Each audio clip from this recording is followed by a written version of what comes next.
Hey, Albert here from CircuitMess, and I just wanted to make this short video to explain how these wonderful circuit boards come to life at CircuitMess.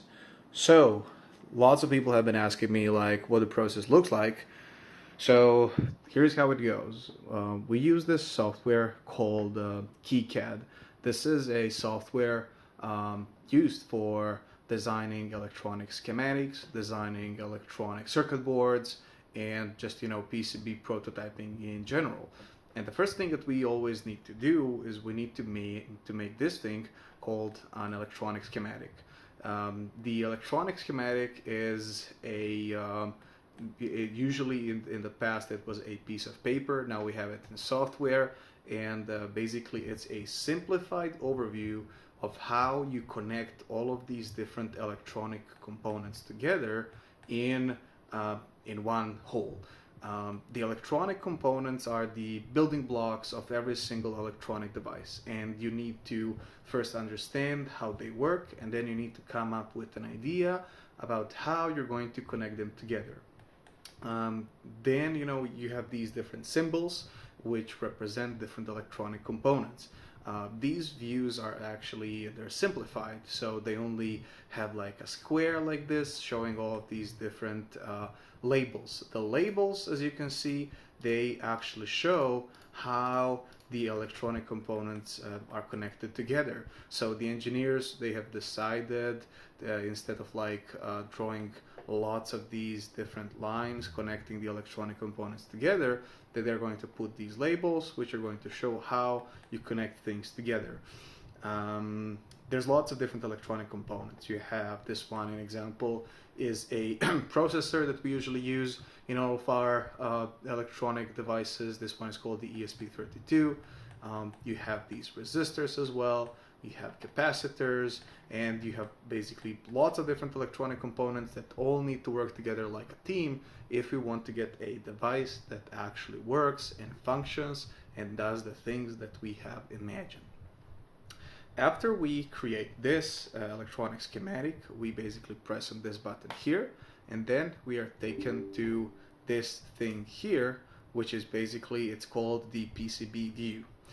In front of me, I have a PCB that is already finished, but before that, what we had was only a whole bunch of these electronic components thrown at this surface here, and then we had to go through this process called the routing. So the process of routing is it's basically like a piece of art where you need to place all of these different components on specific places and specific locations, and then you need to connect them with these copper traces.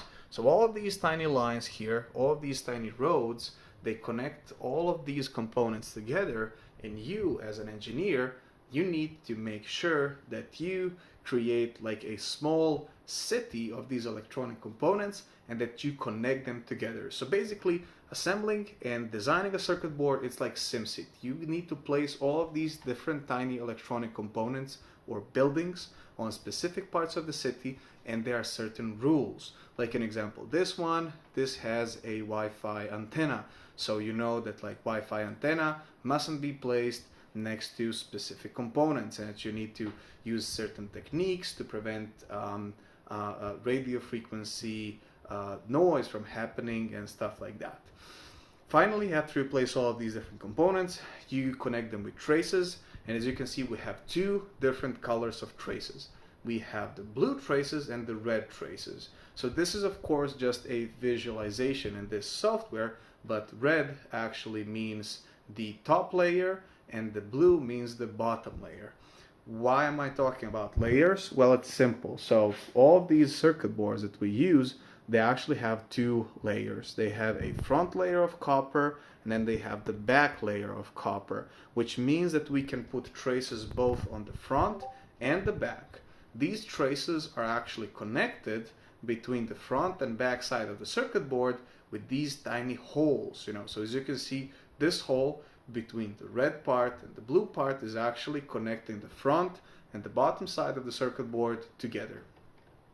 Finally, after we make the circuit board, we make a 3D model of what the circuit board is going to look like. We have a database of all of these different components, so we know like what this chip is going to look like, and then we can simulate and see how this is going to work. Because of that, we can design things like casings, like plastic parts and stuff like that.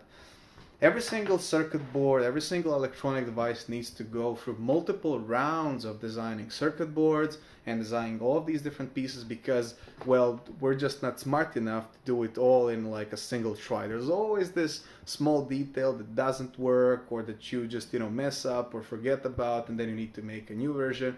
You see that some things can be better and then you need to make a new version and stuff like that. I actually brought a few PCBs here showing what the evolution of this product, JD, the DJ mix table that we did, looked like. So this was one of the first prototypes. As you can see, it was very big, very rough, we had this weird red color, but then after that, we slowly started evolving it.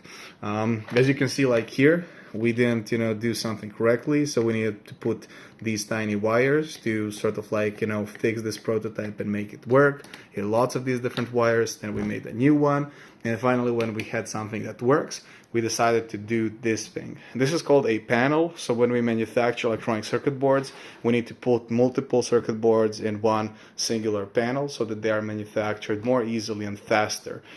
We have certain rules when we do this. It's based on like the machinery that we use and various other details.